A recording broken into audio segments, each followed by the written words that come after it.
नमस्कार, किसान समाचार में आप सभी दर्शकों का स्वागत है। मैं हूं साइमा खान। सबसे पहले नजर हेडलाइंस पर।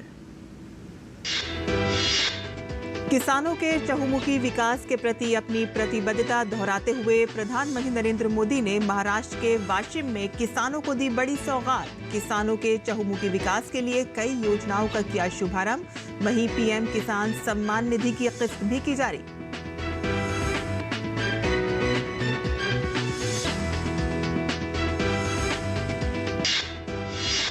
कारीगरों किसानों के अथक प्रयासों से खादी ग्रामोद्योग के उत्पादों की लोगों में बड़ी लोकप्रियता। गांधी जयंती पर नई दिल्ली के खादी भवन में हुई रिकॉर्ड बिक्री। खादी ग्रामोद्योग ने गांधी जयंती पर 2 करोड़ रुपए से अधिक की अपने स्वदेशी उत्पादों की बिक्री।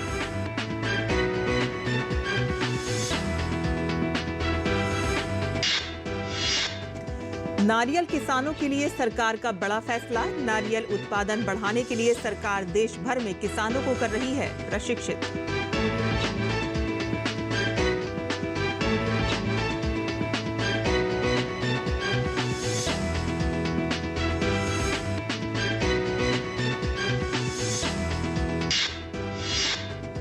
श्री अन्न के प्रति लोगों में जागरूकता फैलाने के लिए उत्तर प्रदेश सरकार ने राज्य के संत कबीर नगर में किया गया श्री अन्न रेसिपी जागरूकता कार्यक्रम का आयोजन। कार्यक्रम में श्री अन्न से संबंधित पकवानों और इसके स्वास्थ्य पर पड़ने वाले फायदों के विषय में विस्तार से बताया गया।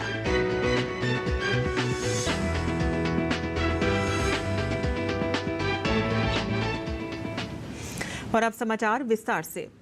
किसानों को सशक्त बनाने की अपनी प्रतिबद्धता के अनुरूप प्रधानमंत्री ने लगभग 9.4 करोड़ किसानों को लगभग 20,000 करोड़ रुपए की पीएम किसान सम्मान निधि की 18वीं किस्त जारी की। और इसके अलावा प्रधानमंत्री ने नमो शेतकरी महासम्मान निधि योजना की 5वीं किस्त भी जारी की, जिसके तहत लगभग 2,000 करोड़ रुपए वितरित किए गए।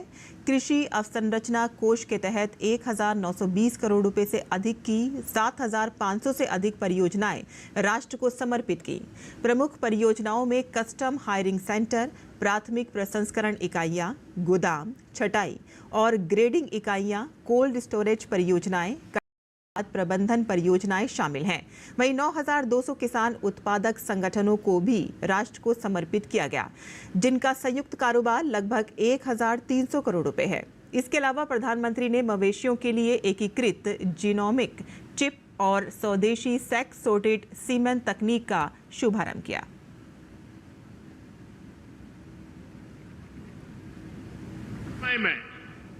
मुझे अभी पीएम किसान सम्मान निधि की 18वीं किस्त जारी करने का अवसर मिला है। देश के 9.5 करोड़ किसानों के खातों में आज 20,000 करोड़ रुपए ट्रांसफर किए गए हैं। महाराष्ट्र की डबल इंजन की सरकार तो यहां के किसानों को डबल फायदा पहुंचा रही है। नमो शेतकरी महासम्मान योजना के तहत महाराष्ट्र के 90 लाख से ज्यादा किसानों को करीब 1,900 करोड़ रुपए दिए गए हैं। आज कृषि, पशुपालन और किसान उत्पाद संघ एफपीओ से जुड़े सैकड़ों करोड़ रुपए के प्रोजेक्ट भी जनता को समर्पित किए गए हैं। कोहरा देवी के आशीर्वाद से मुझे अभी लाड़की बहन योजना की लाभार्थियों को मदद देने का भी सौभाग्य मिला है। ये योजना नारी शक्ति का सामर्थ्य बढ़ा रही है। मैं महाराष्ट्र के भाई बहनों को, देश के सभी किसान भाई बहनों को हार्दिक बधाई देता हूं। और प्रधानमंत्री ने मुख्यमंत्री सौर कृषि वाहिनी योजना 2.0 के तहत पूरे महाराष्ट्र में 19 मेगावाट की कुल क्षमता वाले 5 सौर पार्कों का लोकार्पण किया। कार्यक्रम के दौरान उन्होंने मुख्यमंत्री माझी लड़की बहन योजना के लाभार्थियों को सम्मानित भी किया।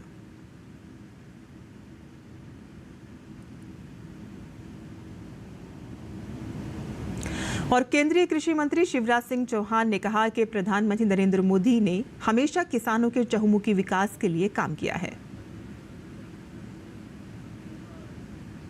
किसानों के हक में लगातार फैसले लिए जा रहे हैं। मेरे प्रिय किसान भाइयों, न केवल किसान सम्मान निधि, 109 किस्म के नए बीज जो ज्यादा उत्पादन करेंगे वो किसानों को समर्पित किए गए हैं।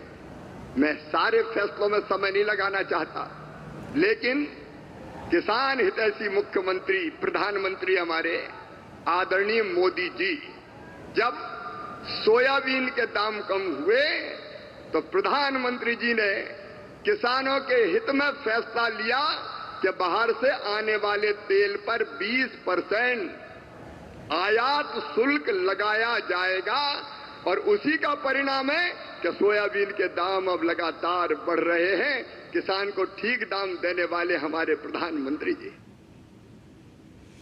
आगे बढ़ते हैं, जहां गांधी जयंती के दिन नई दिल्ली के कनॉट प्लेस स्थित खादी भवन ने पहली बार 2,01,37,000 रुपए मूल्य के खादी एवं ग्राम उद्योग उत्पादों की सर्वाधिक बिक्री दर्ज की है। ये देश के किसी भी खादी स्टोर की तुलना में खादी एवं ग्राम उद्योग के इतिहास में सर्वाधिक रिकॉर्ड है।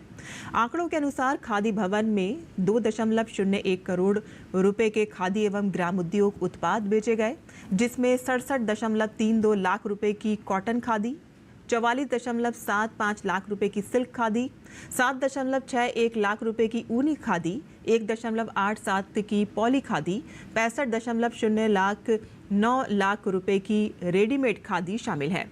इसके अलावा 12.29 लाख रुपए के ग्राम उद्योग उत्पाद और 2.44 लाख रुपए के हस्तशिल्प उत्पाद भी शामिल हैं। पिछले साल की तुलना में इस बार कॉटन खादी की सबसे ज्यादा बिक्री हुई है। खादी एवं ग्राम उद्योग उत्पादों की बिक्री का ये नया रिकॉर्ड दर्शाता है कि लोगों में खादी के प्रति विशेष लगाव है और साथ ही बापू की विरासत खादी की अभूतपूर्व बिक्री का श्रेय प्रधानमंत्री नरेंद्र मोदी की ब्रांड पावर और उनके नेतृत्व में पिछले 10 वर्षों से फल फूल रही चरखा क्रांति को जाता है। 29 सितंबर 2024 को मन की बात कार्यक्रम में प्रधानमंत्री ने त्योहारों के मौसम में वोकल फॉर लोकल अभियान के तहत देशवासियों से मेड इन इंडिया और स्थानीय उत्पाद खरीदने की अपील की थी और इसका लोगों पर काफी अच्छा प्रभाव पड़ा है। उनकी अपील का ही नतीजा है कि पिछले वर्षों में हर साल गांधी जयंती पर खादी और ग्राम उद्योग उत्पादों की बिक्री का नया रिकॉर्ड बना है। ये इस बात को दर्शाता है कि प्रधानमंत्री के नेतृत्व में परवान चढ़ रही चरखा क्रांति अब विकसित भारत की गारंटी बन गई है। किसानों के लिए सरकार की बड़ी सौगात, 154 किसानों को गोदाम बनाने के लिए मिलेगा अनुदान। बिहार कृषि मंत्री ने निकाली लॉटरी। योजना के विषय में कृषि मंत्री ने कहा है कि गोदाम निर्माण की योजना के अंतर्गत किसानों को 100 मीट्रिक टन एवं 200 मीट्रिक टन गोदाम का लाभ मिलेगा। 100 मीट्रिक टन वाले भंडारण गोदाम के लिए सामान्य वर्ग के किसानों को 5,50,000 रुपये प्रति इकाई अथवा लागत का 40% जो भी कम हो अनुदान दिया जाएगा। किसानों को ग्रामीण स्तर पर भंडारण की सुविधा मुहैया कराने के उद्देश्य से सरकार द्वारा गोदाम निर्माण के लिए प्रोत्साहित किया जा रहा है। इस कड़ी में बिहार के कृषि मंत्री मंगल पांडेय ने कृषि भवन पटना में राष्ट्रीय कृषि विकास योजना के तहत भंडारण हेतु गोदाम निर्माण योजना के अंतर्गत 154 लाभुकों का चयन ऑनलाइन लॉटरी के माध्यम से किया। इस अवसर पर कृषि मंत्री मंगल पांडेय ने कहा कि राज्य में ग्रामीण स्तर पर अनाजों के सुरक्षित भंडारण तथा कृषि आधारित उद्यमिता के विकास के लिए राष्ट्रीय कृषि विकास योजना के तहत गोदाम निर्माण की योजना बिहार के सभी जिलों में लागू की गई है। कृषि मंत्री ने कहा कि गोदाम निर्माण की योजना के तहत किसानों को 100 मीट्रिक टन एवं 200 मीट्रिक टन गोदाम का लाभ मिलेगा। 100 मीट्रिक टन वाले भंडारण गोदाम के लिए सामान्य वर्ग के किसानों को 5,50,000 रुपए प्रति इकाई अथवा लागत का 40% जो भी कम हो अनुदान दिया जाएगा। वहीं अनुसूचित जाति और अनुसूचित जनजाति वर्ग के किसानों को 7 लाख रुपए प्रति इकाई अथवा लागत का 50% जो भी कम हो उसकी सहायता दी जाएगी। इसी प्रकार 200 मीट्रिक टन वाले भंडारण गोदाम के लिए सामान्य वर्ग के किसानों को 8 लाख रुपए प्रति इकाई अथवा 40% जो भी कम हो और अनुसूचित जाति एवं अनुसूचित जनजाति वर्ग के किसानों को 10 लाख प्रति इकाई अथवा लागत का 50% जो भी कम हो सहायता अनुदान दिया जाएगा। इस योजना के तहत राज्य में 154 भंडारण गोदाम का निर्माण किया जा रहा है, जिस पर कुल 10 करोड़ की राशि खर्च की जा रही है। योजना को लाभार्थियों तक पहुंचाने के लिए ऑनलाइन लॉटरी से किया गया किसानों का चयन। कृषि मंत्री ने जानकारी देते हुए बताया कि आवेदन के बाद जिलेवार और कोटिवार लक्ष्य के अनुरूप पारदर्शिता बरतने के लिए ऑनलाइन लॉटरी प्रणाली के माध्यम से लाभार्थी का चयन मुख्यालय स्तर पर किया गया। मुख्यालय स्तर पर लाभार्थी का चयन कर जिलावार सूची कृषि विभाग के वेबसाइट पर अपलोड की गई। जिला कृषि पदाधिकारी द्वारा गोदाम निर्माण के लिए कार्यादेश निर्गत के पश्चात लाभान्वित किसान 6 माह में गोदाम निर्माण पूर्ण कराएंगे। गीता अग्रवाल की रिपोर्ट, डीडी न्यूज। और यूपी की जनता को पुष्ट आहार से लाभान्वित करने के लिए प्रतिबद्ध योगी सरकार ने अब मिलेट्स यानी कि श्री अन्न के प्रति जागरूकता को बढ़ाने की दिशा में तेजी से कार्य कर रही है। श्री अन्न के प्रति लोगों में जागरूकता लाने के लिए सरकार द्वारा जारी निर्देश के क्रम में संत कबीर नगर जिले के विकास भवन परिसर में श्री अन्न रेसिपी जागरूकता कार्यक्रम का आयोजन किया गया। कार्यक्रम का शुभारंभ स्थानीय बीजेपी विधायक अंकुर राज तिवारी ने राष्ट्रपिता महात्मा गांधी एवं पूर्व प्रधानमंत्री श्री लाल बहादुर शास्त्री के चित्र पर माल्यार्पण और दीप प्रज्वलन कर किया। कार्यक्रम शुभारंभ के पहले विधायक अंकुर राज तिवारी श्री अन्न रेसिपी जागरूकता से जुड़े स्टॉल का निरीक्षण भी किया। कार्यक्रम में मिलेट रेसिपी प्रतियोगिता का आयोजन भी किया गया, जिसमें कुल 5 श्रेणियों में प्रतिभागियों द्वारा प्रतिभाग किया गया। श्री अन्न को लेकर स्कूली बच्चों ने चित्रकला के माध्यम से लोगों को इसके फायदे गिनाए। प्रतियोगिता में प्रतिभाग करने वाले बच्चों को विधायक और उप कृषि निदेशक ने पुरस्कृत कर उनका मनोबल बढ़ाया। और इस दौरान अपने संबोधन में विधायक अंकुर राज तिवारी ने श्री अन्न के फायदे गिनाते हुए कहा कि कोदो, ज्वार, बाजरा, कुटकी, सांवा आदि मोटे अन्न खाने से शरीर स्वस्थ रहता है और इसके सेवन से अनेक बीमारियों से बचा जा सकता है। वहीं उप कृषि निदेशक डॉक्टर RK सिंह ने अपने संबोधन में श्री अन्न को बढ़ावा देने के लिए सरकार की नीतियों की जानकारी दी। उन्होंने बताया कि श्री अन्न की खेती के लिए बहुत उपजाऊ जमीन एवं पानी की आवश्यकता नहीं होती है। श्री अन्न के सेवन से मधुमेह, उक्त रक्तचाप, हृदय, मस्तिष्क संबंधी एवं मोटापे संबंधी बीमारियां नहीं होती हैं और इसके लिए सभी को इसे अपने आहार में शामिल करना चाहिए। उप निदेशक कृषि के द्वारा बताया गया कि सरकार द्वारा श्री अन्न को बढ़ावा देने के लिए सरकार अनुदान भी दे रही है। मिलेट्स जो श्री अन्न के रूप में जिनका नाम श्री अन्न दिया गया है, जो मोटा अनाज हम लोग पहले कहते थे, आज पूरे विश्व के डॉक्टर उसको मानने को तैयार हैं कि मोटा अनाज से व्यक्ति स्वस्थ रहता है और इसका पूरा श्रेय इस देश के प्रधानमंत्री नरेंद्र मोदी जी को जाता है। साथियों, श्री अन्न के बारे में आज की नौजवान पीढ़ी भूल गई थी। काका चाचा लोग बैठा है, ये जाना था कोदो का है, मड़ुआ का है, लेकिन नौजवान से अगर कोई पूछता तो कोदो मड़ुआ ना देखे रहा। पर आज इस देश के प्रधानमंत्री की देन है कि कोदो, मड़ुआ, ये सारी चीजों की प्रचलन डॉक्टर अपने कागज में लिख रहा है कि अब इनको रागी की रोटी खिलाइए। आप लोग प्राचीन समय से इसकी खेतीबाड़ी करते आए हैं और जानते हैं कि ये फसल ऐसी है जो विषम परिस्थिति में भी तैयार हो सकती है। हमारी जमीन अगर उपजाऊ नहीं है या कम उपजाऊ है, पानी सिंचाई की व्यवस्था अगर हमारे पास कम है, तब भी ये फसल हमें उत्पादन दे करके जाती है और इसकी जो पोषक वैल्यू है या पोषक क्षमता है, वो आज के समय में हमारे जो वैज्ञानिक हैं और जो हमारे डॉक्टर हैं, जो फूड न्यूट्रिशनिस्ट हैं, उनके द्वारा पहचाना गया है। और किसान समाचार में आइए अब जान लेते हैं देश भर की मंडियों का भाव।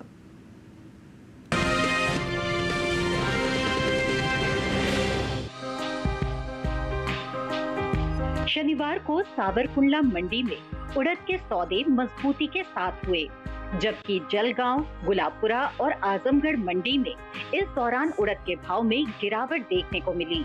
बात आवक की करें तो इन दिनों मंडियों में उड़द की आवक सामान्य बनी हुई है। एग्मैक नेट के मुताबिक गुजरात के सावरकुंडला मंडी में 4 अक्टूबर को उड़द का भाव रहा 6,900 रुपए। 5 अक्टूबर को इसके भाव में 663 रुपए का उछाल आया और भाव जा पहुंचा 7,563 रुपए प्रति क्विंटल पर। महाराष्ट्र की ही जलगांव मंडी में इस दौरान उड़द के सौदों में गिरावट के साथ कारोबार हुआ। यहाँ 4 अक्टूबर को उड़द का भाव था 7,000 रुपए। 5 अक्टूबर को इसके सौदे 200 रुपए लुढ़क कर 6,800 रुपए पर हुए। राजस्थान की गुलाबपुरा मंडी में बीते शुक्रवार को उड़द का भाव था 7,200 रुपए। शनिवार को इसके भाव में 1,200 रुपए की भारी गिरावट देखने को मिली और भाव 6,000 रुपए पर आ गया। उत्तर प्रदेश की आजमगढ़ मंडी में उड़द के भाव की बात करें तो यहाँ 4 अक्टूबर को उड़द का भाव रहा 9,065 रुपए। 5 अक्टूबर को इसके भाव 15 रुपए टूटकर 9,050 रुपए हो गया। बात पैदावार की करें तो घरेलू स्तर पर इस साल कुल उड़द की पैदावार में कमी देखने को मिल सकती है। कृषि मंत्रालय ने हाल ही में अंतिम अग्रिम अनुमान को जारी किया है, जिसके मुताबिक साल 2023-24 के दौरान देश में कुल उड़द की पैदावार 23,19,000 टन होने का अनुमान जताया गया है, जबकि बीते साल इस दौरान कुल उड़द की उपज 26,31,000 टन हुई थी। बता दें कि हाल ही में केंद्र सरकार ने विपणन सत्र 2024-25 के लिए 14 खरीफ फसलों के न्यूनतम समर्थन मूल्य में बढ़ोतरी की है। सरकार के इस फैसले से किसानों को उनकी फसलों का उचित दाम मिलेगा, साथ ही आय में भी वृद्धि होगी। इन 14 खरीफ फसलों में उड़द भी शामिल है। उड़द की एमएसपी साल 2023-24 के दौरान 6,950 रुपए प्रति क्विंटल थी, जिसकी एमएसपी साल 2024-25 के दौरान 450 रुपए बढ़ाकर 7,400 रुपए प्रति क्विंटल तय की गई है।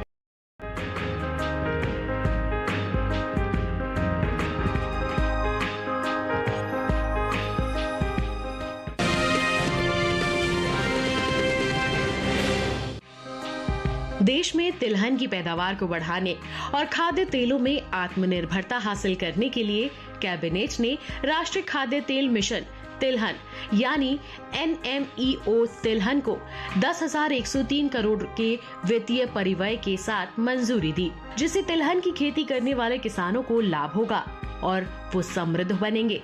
केंद्र सरकार का लक्ष्य साल 2031 तक खाद्य तेलों की पैदावार को 1.27 करोड़ टन से बढ़ाकर 2 करोड़ टन करना है। साथ ही साल 2022-23 में हुई 39 मिलियन टन तिलहन की पैदावार को साल 2030-31 तक बढ़ाकर 69.7 मिलियन टन करना है। NMEO तिलहन योजना में रेपसीड सरसों, मूंगफली, सोयाबीन, सूरजमुखी और तिल जैसी प्राथमिक तिलहनी फसलों की पैदावार को बढ़ाना है। साथ ही इस मिशन का उद्देश्य तिलहन की खेती के रकबे में तकरीबन 40 लाख हेक्टेयर तक की वृद्धि करना है। बता दें कि भारत बड़ी मात्रा में तिलहन का आयात दूसरे देशों से करता है, जो खाद्य तेलों की घरेलू मांग को लगभग 57% पूरा करता है।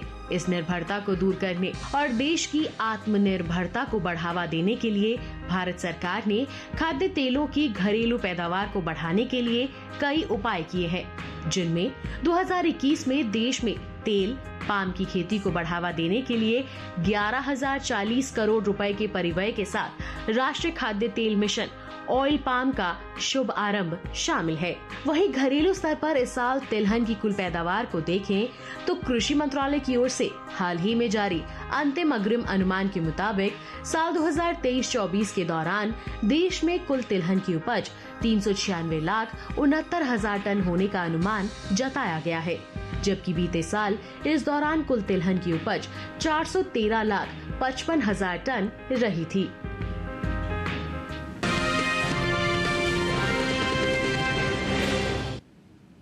और मंडी खबर के बाद अब बात करते हैं मौसमी खेती की। किसान इस मौसम में कैसे रखें अपनी खेती का ख्याल, आइए देखते हैं।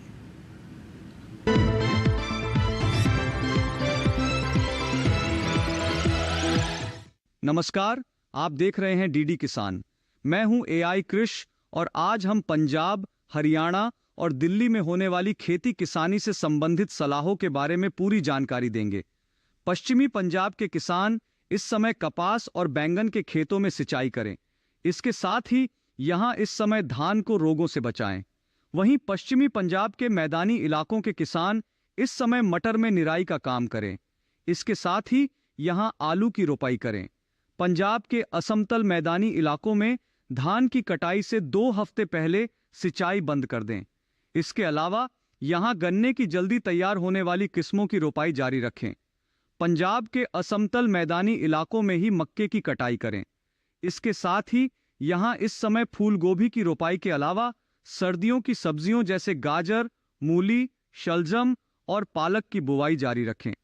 वहीं पंजाब के उप पर्वतीय इलाकों में धान की फसल तैयार होने से लगभग 2 सप्ताह पहले सिंचाई बंद कर दें, ताकि कटाई आसान हो सके और अगली रबी फसल की समय पर बुवाई हो सके। इसके अलावा यहां इस समय सोयाबीन की कटाई और मूंगफली की खुदाई करते रहे। पंजाब के मध्यवर्ती मैदानी इलाकों में धान की कटाई करें। इसके साथ ही यहां कपास की चुनाई के अलावा गन्ने की रोपाई का काम पूरा कर लें। मध्य पंजाब में ही राया की बुवाई शुरू करें। इसके अलावा यहां मुख्य खेत में फूल गोभी की मध्य मौसमी किस्मों की रोपाई जारी रखें। वहीं पश्चिमी हरियाणा में मौसम साफ रहने पर कपास की चुनाई करें। इसके साथ ही यहां तैयार बाजरे की कटाई कर लें। पूर्वी हरियाणा के किसान इस समय तैयार धान और मक्के की कटाई करें। इसके अलावा यहां सरसों की बुवाई कर लें। यहीं इस समय कपास में जरूरत के अनुसार सिंचाई और रासायनिक छिड़काव करें। वहीं दिल्ली और उसके आसपास के किसान अभी सरसों और मटर की बुवाई के लिए खेत तैयार करते रहें। इसी तरह कृषि और किसानों से जुड़ी हर महत्वपूर्ण जानकारी के लिए हमारे साथ जुड़े रहिए और देखते रहिए डीडी किसान। धन्यवाद।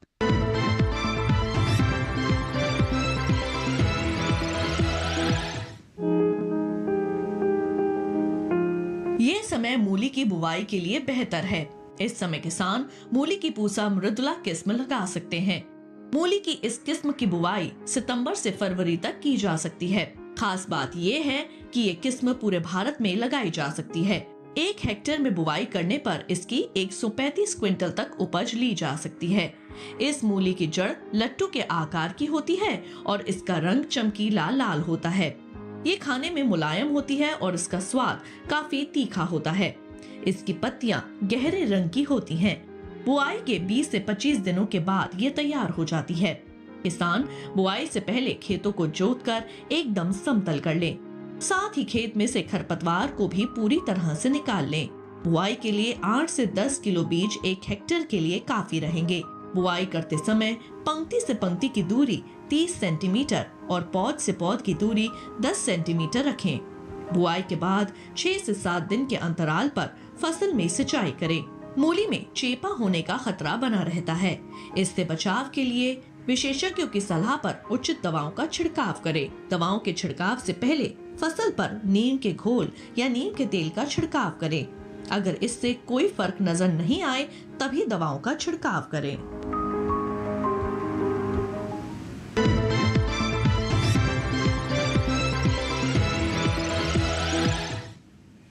और खेती किसानी से जुड़ी खबरों के बाद आइए अब नजर डाल लेते हैं कुछ और खबरों पर। खास खबर में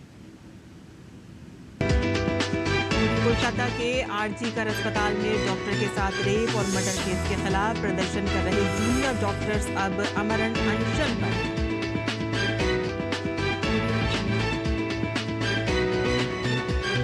पश्चिम बंगाल के दक्षिण 24 परगना में ट्यूशन पढ़ने निकली छात्रा के अपहरण के बाद हत्या को लेकर आसनसोल में बीजेपी ने विरोध प्रदर्शन कर रैली निकाली। सीबीआई ने नीट परीक्षा पेपर लीक से जुड़े मामले में 21 आरोपियों के खिलाफ सीबीआई की विशेष कोर्ट में एक चार्जशीट दाखिल की है। यूपी के बहराइच में मारा गया एक और आदमखोर भेड़िया। ग्रामीणों के हाथों मारा गया भेड़िया। वन विभाग की टीम ने शव बरामद किया। मुंबई के चैंबूर इलाके की एक दुकान में लगी आग में 2 बच्चों समेत 7 की मौत हो गई है। हादसे में 2 लोग झुलस गए। किसान समाचार में आज के लिए बस इतना ही। अनुमति दें। नमस्कार।